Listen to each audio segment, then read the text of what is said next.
일부러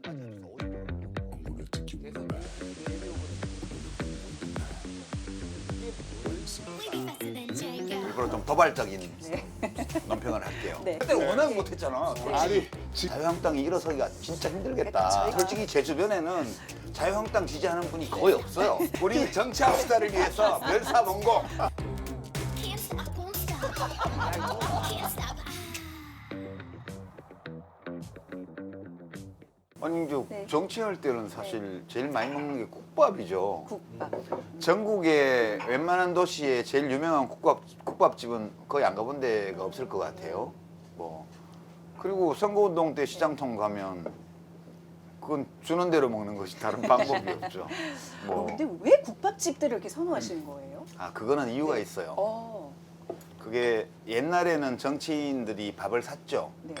근데 2004년도에 선거법 정치자금법이 엄격해지면서 이제는 밥을 못 사게 됐잖아요. 상시 기부행위 금지. 그렇게 되니까 더치페이를 해야 되는데 당원들이나 이런 지지자들이 모이면 더치페이를 할 수 있는 제일 편한 데가 국밥집이에요. 그냥 한 그릇당 얼마 하니까. 네, 그리고 뭐 그냥 똑같은 거니까 똑같이. 기본적으로. 네. 두부김치도. 네. 네. 국밥이랑 국밥은 다 먹어본 것 같아요. 네. 여론조사가 여론이 왜 중요한 걸까요? 네. 그게 저는 좀 두 분 말씀도 다 옳은 말씀인데 네. 전 다른 각도에서 우선 선거는 되게 각급 선거가 4년에 한 번밖에 못 하잖아요. 네. 근데 이제 여론은 늘 변하는 거고. 그러니까 선거와 선거 사이에 그 기간에 일상적으로 형성되는 국민들의 요구 이거를 알아야죠. 그렇죠. 그러니까 국가 운영을 하거나 정책을 펴는 분들한테는 되도록 시민들의 요구에 유권자 요구에 맞추는 정책을 해야 되기 때문에 네. 알아보는 게 늘 중요해요. 그 거꾸로 얘기를 하면 답변하는 시민들 개개인이나 혹은 보도를 보는 개개인들은 단순히 호기심이나 혹은 개별적인 의사표시에 그칠지 모르겠으나 정책 당국자들이 그 여론의 변화를 고려하면서 또 여론의 향방을 반영해서 정책을 만든다 이렇게 생각을 하면 실제 이 여론조사가 국가 운영에 심대한 영향을 미쳐요. 네. 저는 그런 점을 오히려 그러니까 선거가 없는 시기에 시민들이 아주 그 조용한 절차를 통해서 네. 그 정책 당국자들의 의사결정에 영향을 미치는 통로가 되고 있으니까 이거 되게 중요하죠 사실은. 근데 그 패널 조사는 제가 좀 전에 듣기로는 그냥 일반적인 패널 조사가 아니고 그러니까 이제 조사 대상자의 동의를 받아서 지속적으로 설문을 하겠다고 해서 이제 합의한 분들만을 정해놓고 거기서 조사를 하는 거잖아요. 근데 나는 뭐 죽어도 이 당 지지, 이 당의 후보 지지, 난 죽어도 저 당의 후보 지지 이런 분들은 좀 이렇게 하고 약간 어느 당도 지지하지 않는다거나 네. 또는 어느 당을 지지하지만 또 후보 보고 상황 봐서 바꿀 수 있어. 이렇게 생각하는 분들만 이렇게 해서 한다고 들었어요. 근데 애초 기획은 그랬는데 사실은 그게 선거법상으로 지금 접촉이 됩니다. 그렇습니다. 그러니까 특수 대상만 이렇게 스윙 보터들만 뽑아갖고 할 수가 없다. 조사 자체는 전체를 네네네. 하고 분석할 때는 소위 이 태도를 바꿀 수 네, 있는 그렇죠. 가능성이 네. 있는 그분들이 어떻게 바뀌어가는지를 우리가 본다. 그렇죠. 그 부분이 굉장히 재밌을 것 같아요. 저는 그게 제일 기대돼요. 그러니까 저는 좀 다르게 표현할게요. 대통령 탄핵이 엄청나게 큰 사건이었거든요. 사실은 한국의 정치 지형을 큰 틀에서 뒤집어버린 사건이에요. 그러니까 그 전까지 항상 1등을 유지하고 있던 정치 세력이 민심 속에서 이제 말하자면 언더독으로 열세로 빠지게 되고 늘 열세에 놓여 있던 이제 민주당 계열, 지금 더불어민주당과 그 유사한 진보정당 계열들의 이 지지율이 그걸 넘어서는 이런 적이 일시적으로 넘어선 적은 있지만 몇 년에 걸쳐서 이렇게 된 적이 없어요. 결국은 저 국정운영 평가는 대통령이 국정운영을 잘하고 있냐 못하고 있냐를 물어본 거잖아요. 네. 잘하고 있다고 생각하느냐 못하고 있다고 생각하느냐. 근데 이거하고 정치적으로 대통령과 여당을 지지하느냐 아니냐는 좀 달라요. 다른 개념이다. 지지하면서도 좀 잘하지. 왜 기대한 것만 못해? 여기도 있거든요. 네. 그뿐만 아니라 지지하지 않지만 내가 보기엔 이만하면 잘하는 것 같아. 이것도 일부 섞여 있어요. 네네. 근데 이제 저 대통령 국정운영평가의 흐름을 이렇게 보면서 초기에 있던 그런 기대 섞인 어떤 잘하고 있다는 답변, 이 거품이 빠지고 나서 이렇게 보면 탄핵 당시에 형성되었던 그 정치 심리적인 구조, 이것이 무너지냐 안 무너지냐, 저는 이제 그것만 주로 보고 있는데 지금 박성민 대표님 말씀하신 것처럼 그게 약간 약해진 면은 있지만 근본적으로 보면 그 구조가 지속되고 있다는 거. 약 2배 정도. 네. 두 배인데요. 네. 저는 이제 좀 일부러 좀 도발적인 네. 논평을 할게요. 네. 저거는 문재인 대통령 지지층이 상대적으로 훨씬 그 합리적이라는 뜻이에요. 그러니까 내가 문 대통령을 확실히 지지하고 어떤 조사들을 보면 이 정부 끝날 때까지 어떤 일이 있어도 지지하겠다, 이 비율이 상당히 높아요. 근데 지지는 그렇게 강하게 하는데 여론조사 회사에서 와서 물어본단 말이에요. 전화 걸어갖고 잘하고 있냐? 잘하고 있는데 아주 잘하고 매우 잘하고 있어요? 아니면 대체 잘하는 편이에요? 물어보면 내가 아무리 지지하지만 잘하고 못하고는 성과 지표가 있는데, 응? 지금 남북 관계도 잘 가다가 트럼프 네. 대통령하고 꼬이면서 지금 안 풀리죠? 뭐 성장률도 내려왔죠? 네. 그다음에 미중 외교 분쟁, 뭐 무역 분쟁 생기면서 수출도 안 좋죠? 네. 고용 지표가 조금 나아졌지만 역시 이제 핵심 생산 연령 인구 거기에는 지금 40대나 이런데 고용이 부진하다는 게 나오잖아요. 그러니까 내가 엄청 지지하지만 네. 이렇게 물어보는데 내가 매우 잘한다라고 말하는 건 좀 뻔뻔한 것 같아요. 그래서 속으로는 이 정도면 잘하는 거지 이러면서 네네. 대체로 잘한 편 이렇게 하는 거고요. 아. 매우 못하였다는 저게 나중에 우리가 봐야 되지만 그 자유한국당의 핵심 지지율과 비슷해요.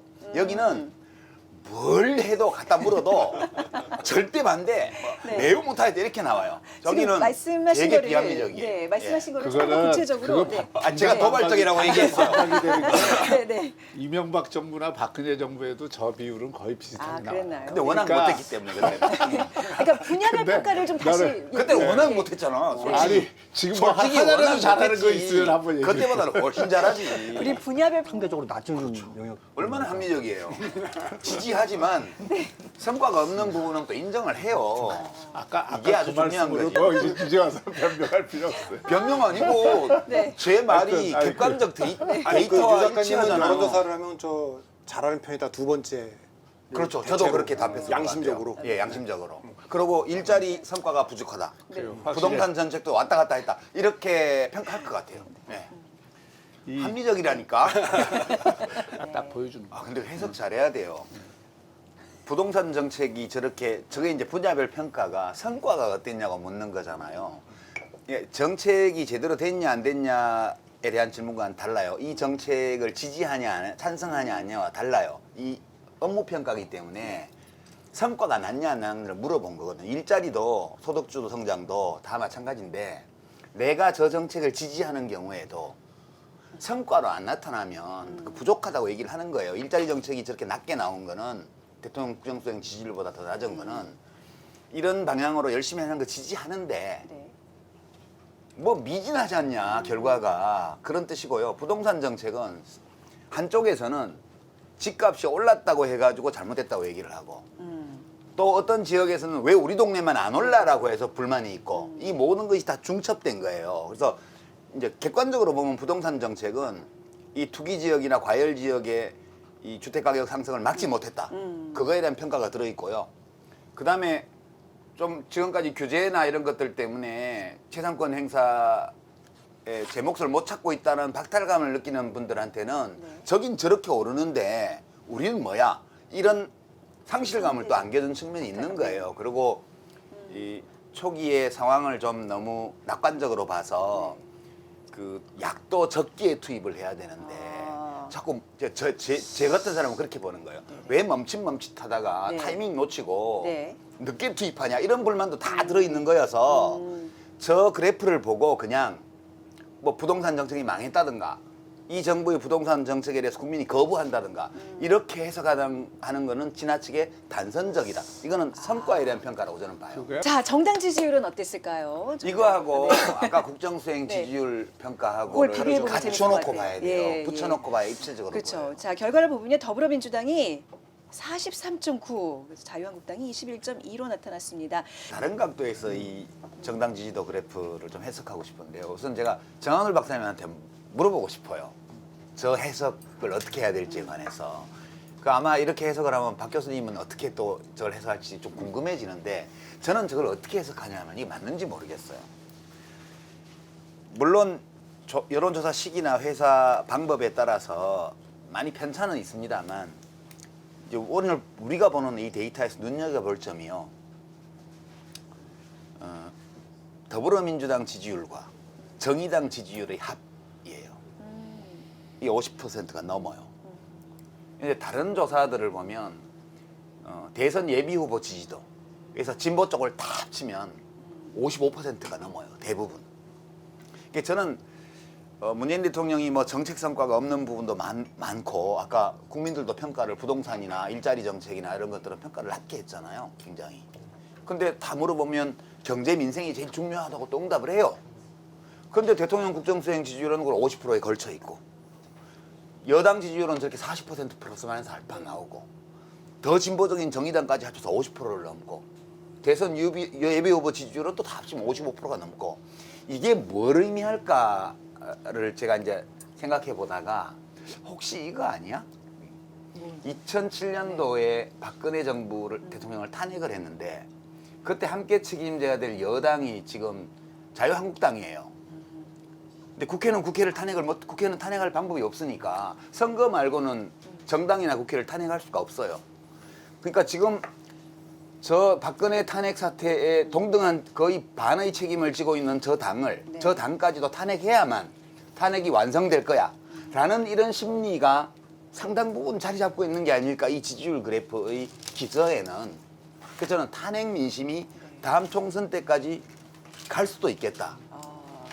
이렇게 해석을 하는데 이거 이렇게 볼 수도 있어요? 그 말이 맞는데요. 일반론적으로는 제가 이제 좀 다르게 보는 거는 일반론적으로는 지금 박 교수님 말씀이 맞아요. 우리 역사를 보면 쭉 그랬는데 저도 약간 비현실적이라는 느낌을 받았던 선거가 두 번 있었는데 우선 첫 번째는 2017년 5월에 있었던 대통령 선거예요. 그때 제가 이제 다른 방송사에 그 선거 방송 자문을 좀 하고 있어서 여론조사표를 계속 보고 있었어요. 믿어지지가 않더라고요. 이게 문재인 후보 지지율이 한 탄핵 당시 한 15%에 있던 게 일주일에 1%씩 1%씩 계속 올라서 나중에 40%까지 가는 거예요. 한 번도 툭 떨어지는 일 없이 폭등하는 일도 없이 그냥 꾸준히 올라가서 그렇게 하고 선거 일주일쯤 남았을 때가 되니까 600만 표 차이가 나냐 안 나냐 네. 2등하고 되게 이게 구조적으로 다 고착이 돼버렸어요. 그러니까 대통령 선거가 이렇게 간 거는 처음 본다. 제가 그랬고요. 지방선거 때도 사실은 승부처가 PK가 되면 그 선거는 하나만이에요. 보수 입장에서는. 전선이 수도권에 있어야 지역적으로 이제 호남에서는 보수당이 힘을 못 쓰니까 영남은 자기들이 압승하니까 거기를 각자 차지하고 그다음에 중원 전투 그래서 충청권과 이제 수도권 여기서 승부를 보는 건데 지방선거에 이미 전선이 낙동강 벨트로 가 있는 거예요. 그러면 이 선거는 뭐 광역단체장을 자유한국당이 몇 개 하냐는 좀 달라질 수 있을지언정 전체 판세는 그냥 끝났다 이거는 선거 벌써 한 달 전에 그리고 끝까지 그냥 그렇게 가더라고요. 네네. 총선은 그거보다는 어떤 변동성이 더 심한 선거일 네. 수도 있겠으나 지금 만약 제가 아까 이야기했던 것처럼 탄핵이 완성되지 않았다는 인식이 강하게 되살아난다면 근데 지금 자유한국당이 그거를 계속 살려주고 있잖아요. 네. 왜냐하면 탄핵 때 대통령 권한대행했던 국무총리가 지금 당대표로 와 있고 네. 그죠? 그리고 친박들이 당을 장악하고 있고 그 와중에 개혁 세력이라고 말할 수 있는 쪽들은 나가서 바른미래당을 차렸는데 바른미래당에는 원래는 바른정당을 차렸는데 제대로 된 혁신 보수 개혁 보수를 보여주지도 못하고 또 자유한국당은 자유한국당대로 그 내부의 혁신 역량은 더 줄어들고 이렇게 해서 굉장히 비극적인 상황으로 네. 보수가 하고 있는 거예요. 그래서 지금, 이렇게 가면 네. 다시 탄핵 완성론이 다시 살아나는 거 아니야? 그렇게 되면 박 교수님의 희망사항이겠지만 네. 넉 달 남은 선거 아무도 모른다 그러지만 네. 만약 이게 구조적으로 이렇게 간다면 자유한국당이 일어서기가 진짜 힘들겠다. 그러니까 정부 여당 심판론보다는 보수 야당 심판론에 더 공감을 하고 있다. 그러니까 저 데이터가 지금 최근에 언론에 보도된 다른 여론조사 기관들의 다른 조사에서도 퍼센티지까지 뭐 일치하지는 않지만 대개 보수야당 심판론이 더 우세한 걸로 나와요. 지금 내년 총선은 문재인 정부 4년차 선거예요. 정권 막바지로 가는 시기에 총선이기 때문에 당연히 정부를 지지하든 안 하든 간에 이건 뭐 지금 정부 여당이 지난 뭐 3년 반, 4년 동안 거의 이제 3년 넘게 했으니까 이제는 평가를 해야지. 이게 갈 것 같은데 왜 보수 야당 심판하는 선거라는 답변이 저렇게 높게 나올까? 이걸 보면 그래서 저는 자유한국당에서 이걸 잘 헤아려야 된다고 봐요. 계속 이렇게 엇길로 가면 저 덫에 그냥 걸리게 돼 있어요, 지금.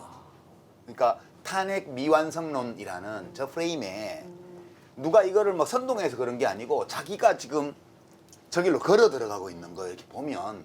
그래서 그거는 그것 때문에 지금 국회도 굉장히 덜컹덜컹하고 뭐 모든 면에서 지금 그렇거든요. 그래서 그 점에 대해서는 뭐 저런 엉터리 여론조사다 뭐 무슨 뭐 KBS 보고 요즘 뭐 관제 방송이다, 의용 방송이다 막 그런 욕하는 분들도 저희 계시니까 한국 리서치와 함께 여론조사를 했습니다. 예, 뭐. 저희 자체 여론조사가 아니고. 뭐 믿을 수가 없다 네. 뭐 이거는 뭐 계략이다 이렇게만 말씀하시지 말고 이 데이터가 정확치 않을 수도 있죠. 그러나 이 아니, 트렌드를 보면 그- 저 그래프에서 몇 가지 그 함의라고 하죠. 저 그래프가 이제 정당들에게 의미하는 것. 그러니까 그 시민들은 그냥 각자 자기의 선호대로 대답을 한 거예요. 여론조사에 응답한 분들은. 근데 그게 다 모이면 어떤 의미가 만들어져요, 거기에. 그래서 이제 저 그래프를 제가 그 자료를 보면서 되게 놀랐는데요. 아, 참 오래 억눌려 갔구나. 많은 시민들이.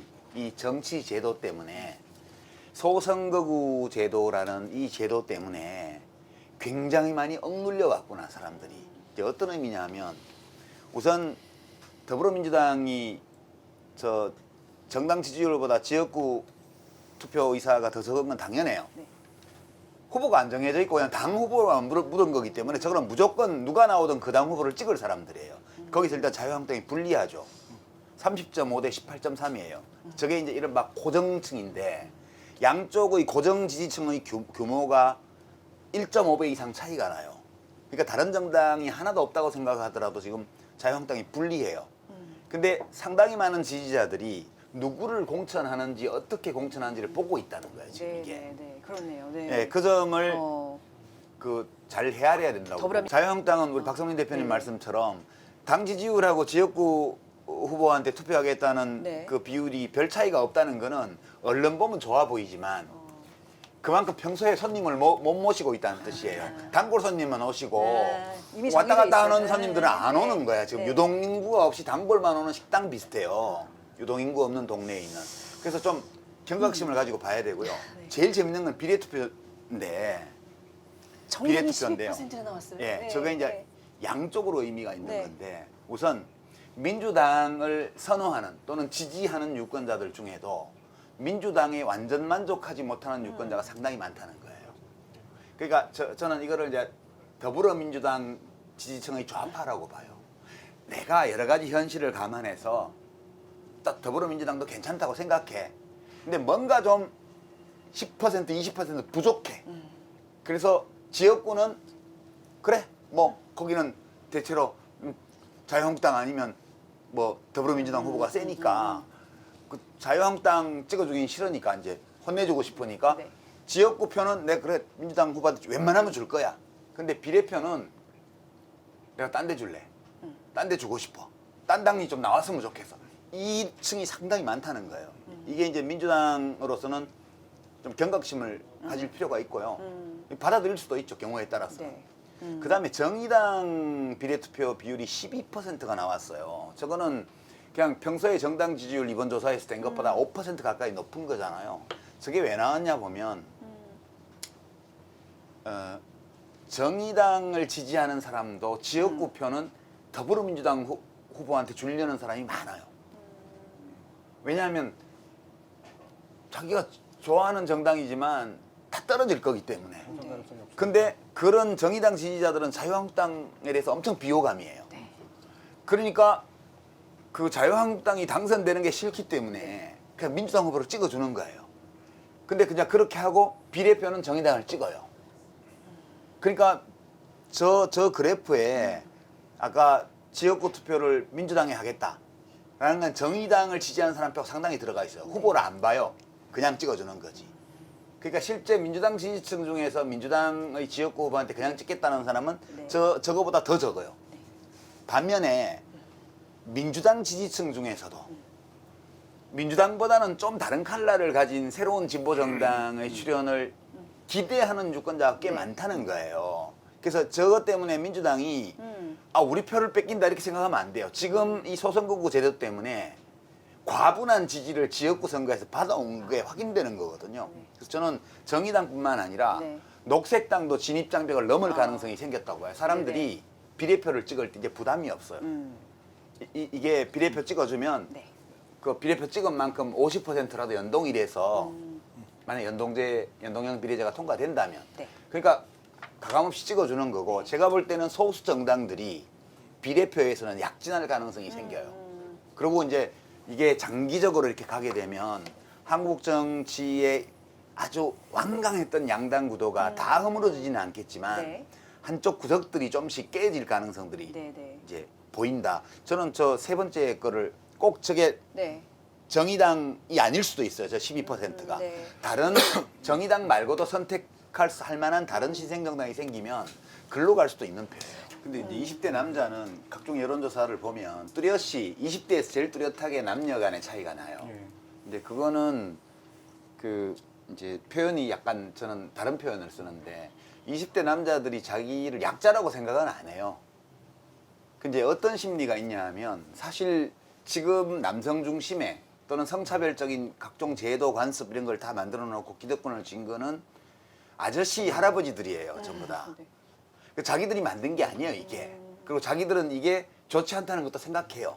그런 거 좋지 않다는 것도.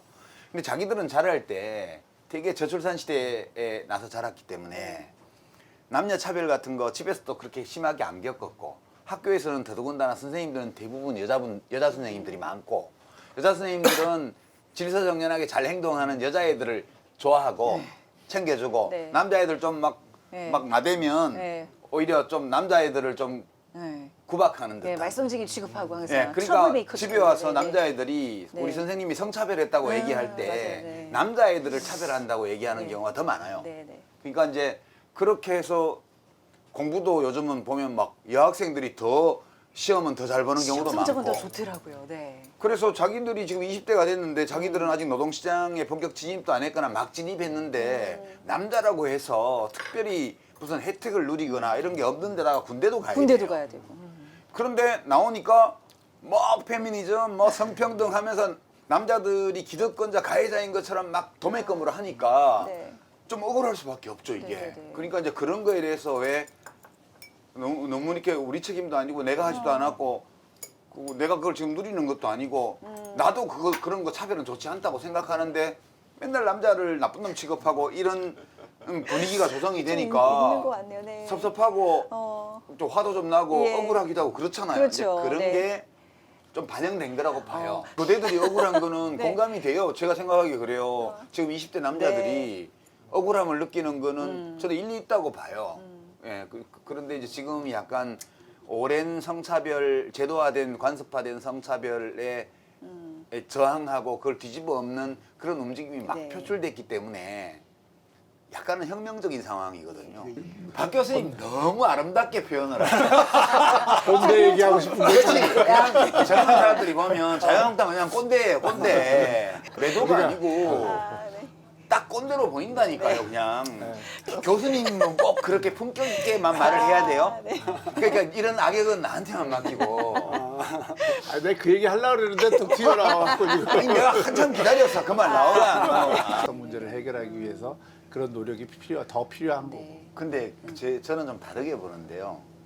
이제 더불어민주당 쪽이 그런 전략을 선택한 게 아니에요. 그냥 그런 전략을 강요당하고 있는 거예요. 지금 항상 그 아니 이제 이야기할 건 해야지. 왜 그러냐면 전략적인 선택이다. 어쩔 수 없는.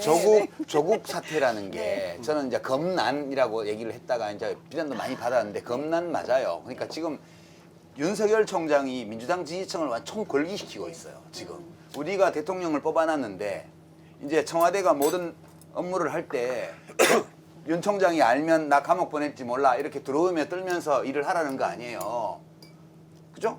그 뭐 조국 교수가 동부지검 영장이 발부될지 안 될지 모르겠지만 기본적으로 그거예요. 그거 업무를 다 들여다봐서 이거는 이렇게 했어야 되는데 이렇게 했으니까 직무유기다 아니면 뭐 직권남용이다 이렇게 몰고 가는 분위기예요. 그러니까 지금 조국이 어떻게 됐냐 하면 강제로 바다에 인당수에 던져지는 심청처럼 돼버렸어요.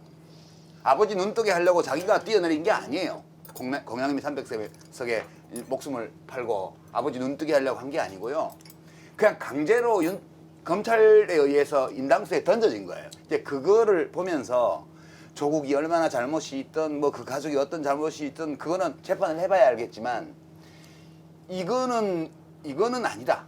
이런 식으로 가면 대통령도 완전히 무장해제 당하는 거고 이거는 용납할 수 없다. 이게 지금 분위기여서 다음 총선, 내년 총선을 결정하는 가장 큰 변수가 윤석열이에요. 제가 보기에는 지금. 자유한국당이 문제가 아니에요, 지금. 네, 그것 때문에 민주당 지지층이 집권당 지지층이라고 해서 뭐 느슨해져 있는 게 아니고 지금 오히려 자유한국당 지지층 못지않게 내부적으로는 그래요, 지금 분위기가. 그 자체도 그게 프레임이죠. 프레임. 아니 나는 뭐 네. 자유한국당 지지층을 잘 모르니까 제 주변에 별로 없어가지고. 그러니까 이게 그걸 풀어주라고 사실은 박 정책이. 교수님, 우리 지금 정치인으로 아니, 여기 오케이. 나와 있는 게 아니고 우리 지금 패널로 나와 있잖아요. 아니 그 얘기를 그러니까 하니까 내가 얘기한 우리는 거죠. 각자가 아니 박 교수님 주변에는 그쪽 사람이 많잖아요. 제 주변에 그렇죠. 이쪽 사람이 많고. 당연하지. 그러면 이쪽 분위기를 우리는 그대로 중립을 전달. 지키거나 균형을 취할 필요가 없고요. 네. 그대로 있는 그대로 전달. 화끈하게 보여주고 맞습니다. 중립은 균형은 두 분이 앞에서 취하시면 되지. 우리가 뭐 전문가 흉내 낼 건 없잖아요. 저는 솔직히 제 주변에는 자유한국당 지지하는 분이 거의 없어요. 그러니까 그분들의 네. 심리 상태나 생각이나 주장은 미디어를 통해서만 보거든요. 네.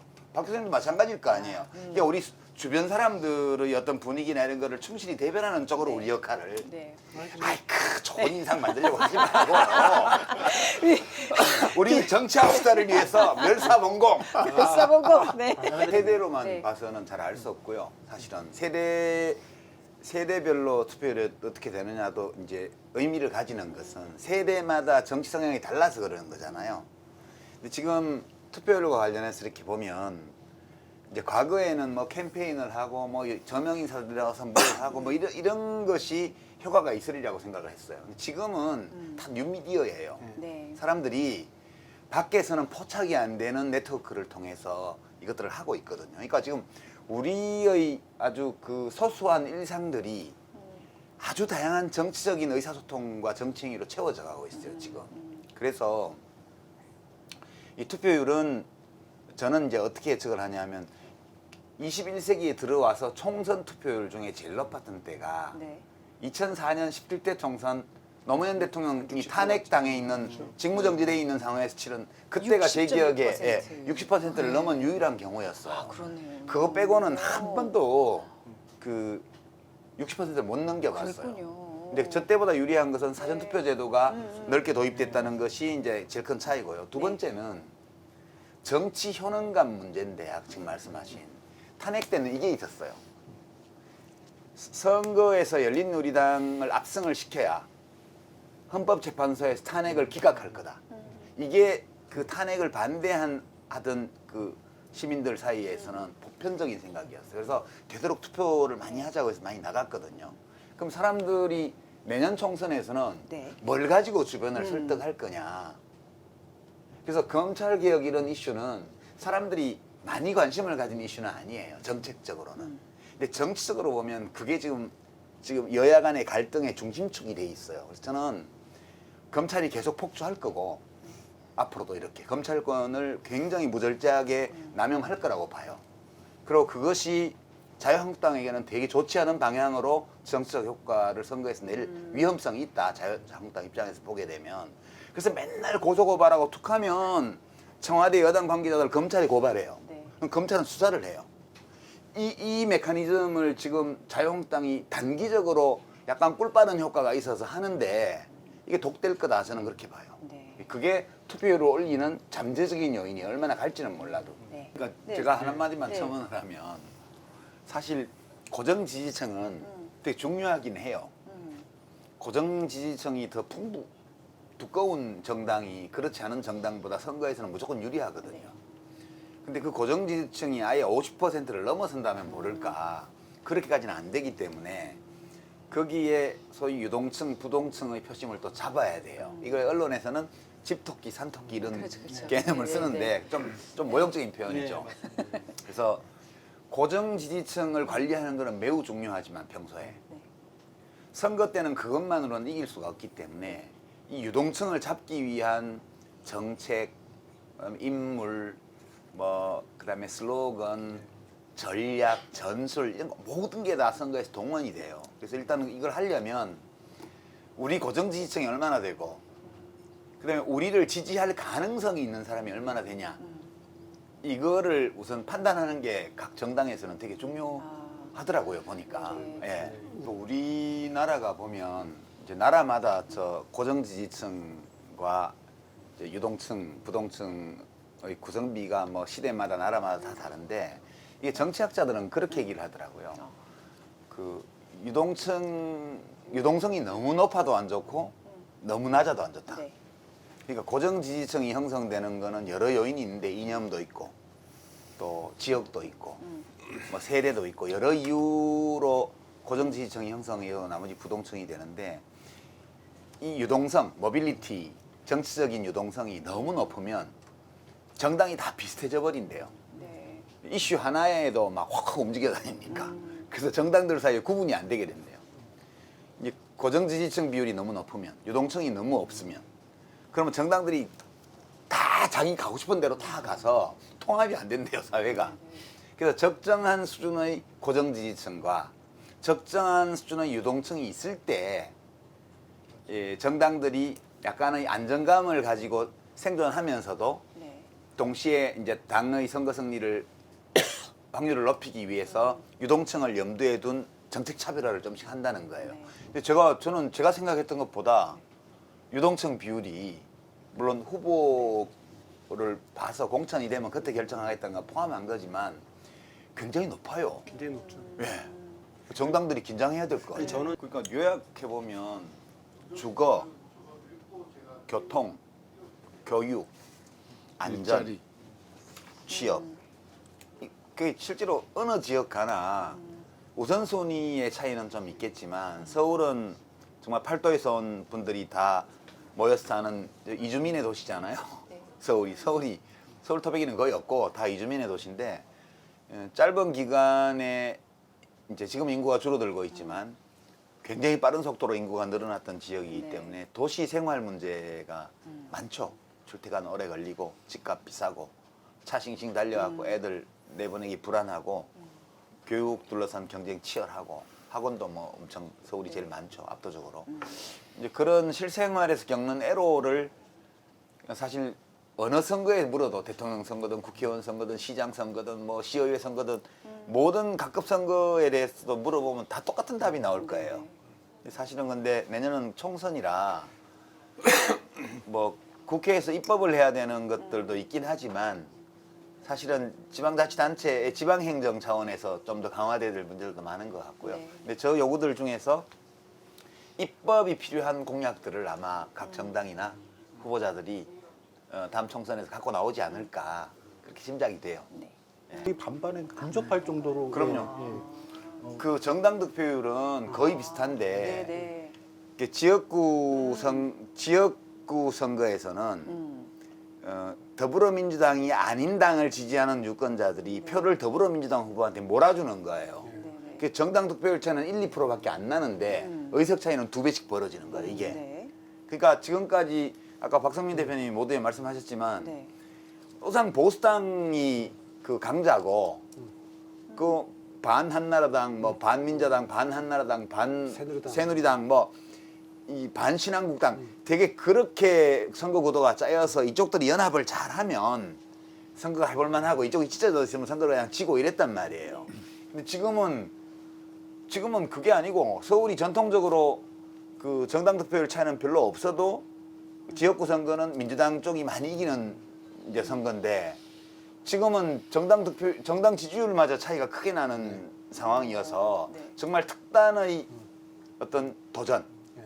이런 거 없이는 네. 서울 선거를 굉장히 아마 자유한국당이 어려운 상황에서 맞이하게 될 것 그럼 이 같아요. 사장님 이 지역에서 더불어민주당 지지가 41.1, 자유한국당은 25.1, 바른미래당이 5.9, 정의당은 5.8로 나왔습니다. 그러니까 이제 저게 강북하고 차이가 별로 없네요. 그러니까 아무리 새로운 인구가 많이 섞여 들어왔다고는 하지만 네. 이렇게 정당 지지율이 서울 전역에 거의 균질화돼 버린 네. 이런 것도 새로운 현상 아니에요? 부울경이 무너진 그러니까 자유한국당 입장에서 보면 부울경의 압도적 강세가 무너지는 현상과 비슷한 현상이 저는 강남 그렇다고 사고에도 봅니다. 있다. 지금 영남의 3선 이상 중진들을 전부 다 서울로 소환해갖고 수도권에 투입하면 안 되나? 거기는 또 누가 신인들이 나가도 또 당선 가능성이 많잖아요. 이다라고 답한 비율이 더 높아졌거든요. 예, 거기는 네. 당연하죠. 거기는 잠깐만. 마용성 이런 데가 네. 뭐 부동산이 막 많이 오르고 있는데 그걸 네. 딱 막으니까 일단 네. 내 집값이 오르는 게 멈추니까 싫죠. 그쵸. 아니 그동안에 좀 쳐져 있다가 이제 좀 뭐 그전에 오르려니까. 뉴타운도 들어왔고 네. 뭐 영상 개발도 하고 뭐 한강 조망권 이런 것도 해서 이제 좀 이제 좀 좀, 이제 좀 네, 올라가려니. 조금 이제 돈 좀 될라 하는 판국에 딱 네. 하니까 그건 당연히 그렇게 되는 거죠. 이미 이제 이 동남권이 아니라 너무 올랐거든요. 네. 사람들이 좀 무서워해요. 이렇게 올라도 괜찮나. 예. 그래서 그런 게 나타나는 거죠. 그 서남권은 지금 서민들이 많은 동네잖아요. 저희가 네. 강서, 양천, 영등포, 그쵸. 동작, 구로, 금천 이런 데가 다 관악까지. 네. 여기는 사실은 이제 그 전세값을 포함해서 모든 것이 안정되기를 원하는 사람들이 많죠. 그러니까 서울 안에도 최근의 부동산 시세 동향과 그 주거 조건에 따라서 좀 다르게 나타나는 거예요. 네. 예. 그 자유한국당에서 서부권은 희망 좀 걸어봐야겠다. 괜찮아 보이네. 다른 거지. 네. 뭐 말을 이렇게 못 알아들어요. 아니 난 약하다고 생각하거든 개인적으로. 더 세게 해야 된다고 그런데 봐요. 그거는 표준 다 편집될 걸 각오하고 한 말씀 드리면 좋아요 이런 거. 집은 세대당 한 채밖에 못 갖게 해야 돼요. 네. 이러면 또 사회주의라고 그럴지 모르지만 네. 한 채 가지고 그다음에 이제 좀 집 늙고 이런 것들 일시적으로 두 채까지는 허용하고 네. 그러니까 아예 살 집은 사는데 1인 1주택. 예, 아주 막아버리고 아니면 다 임대업자 네, 네. 아니면 네. 못 사게 아니, 그렇게 막는 게 그 옛날에 낫다고. 홍준표 대표님이 발의하셨던 네. 아니, 법안이죠. 하도 안 되니까 이게 민주택을 갑자기 급진적으로 그렇게 드리겠다. 독일보다 우리나라가 인구 밀도가 너무 높고요. 독일도 집값이 어마어마해요. 지금 오르는 게. 공직 갈 생각이 있는 분들은 집을 한 채만 가져야 돼요. 그래야 말이 없지. 지금 공천 기준으로 그걸 한다는 얘기 아닌가요? 예. 네, 뭐 우리 좀 뭐 지금 당장 이번엔 그걸 좀 기준으로 할 수는 어렵겠죠, 근데. 없겠지만 이번엔 좀 앞으로 좀 어렵겠죠. 네. 예고를 하고 네, 그런. 앞으로 뭐 집 두 채 이상 있는 네. 사람은 그 후보자 심사할 때 네. 감점을 주겠다는 둥 아. 이렇게 해서 예측 가능한 거를 하면 좋죠. 혹시 예상을 하셨는지? 그럼요. 아, 네. 왜냐하면 저 왼쪽 거는 네. 국회에서 지금 과반수를 만들려고 4더하기 1 해서 막 지금 오늘 우리 지금 녹화하고 있는 동안에 국회 본회의 열려 상정을 했던데 네. 여하튼 국회에서 그렇게 의결이 힘들다는 거는 찬반이 팽팽하다는 뜻이에요. 공수처 설치는 저거는 뭐 원래부터 압도적이었는데 네. 저기 왼쪽 거에 묶여서 같이 못 가고 있는 거잖아요. 근데 지금 안 보실 것 같아 자유한국당에서. 이건 이제 피가 되고 살이 되는 방송. 우리 박성민 대표님이 네. 컨설팅을 지금 아. 자유한국당 컨설팅을 그 방송에서 제가 네. 볼 때는 몇 억짜리 컨설팅을 여기서 이미 한 거예요. 네. 근데 이걸 안 본다면 참 안타까운 일이지 어떡하겠어요. 네. 거기를 원하는 거 앞에 보지 말았으면 좋겠어. 근데 네. 가끔은 각도 세워야 돼요. 네. 이게 박 교수님이 너무 점잖게 말씀하시니까 나만 성격 이상한 사람처럼 지금 그 뭐 예능 담당 비슷하게 제가 지금 여기서 하고 있는데 우리 정치합시다가 저널리즘과 아카데미즘과 엔터테인먼트를 섞은 거잖아요. 근데 내가 엔터 담당 같아. 아니 내가 몇 번 빵빵 터졌잖아 그래도 내가 할 때 혼자 나 말고 누구 한 사람 누가 있어요 지금. 그래서 네. 다른 분들의 분발을 촉구하면서요. 아, 좋네요. 이게 네. 뭐 그래도 그냥 주관적인 어떤 네. 생각이나 주장을 하는데 그치지 않고 뭔가 그래도 뭐 여론조사가 다 100% 정확한 건 아니지만 또 앞으로도 우리가 또 매월 할 거니까 그 데이터가 쌓이게 되면 조금 더 잘 얘기할 수 있을 것 네. 같아요. 뭔가 사실의 근거를 어느 정도 가지고 대화를 할 수 있다는 게 네. 수없이 해본 이 선거 관련 토론 중에서 네. 그래도 오늘이 매번 이슈마다 이 여론조사표 데이터를 가지고 얘기를 네. 하니까 좋네요.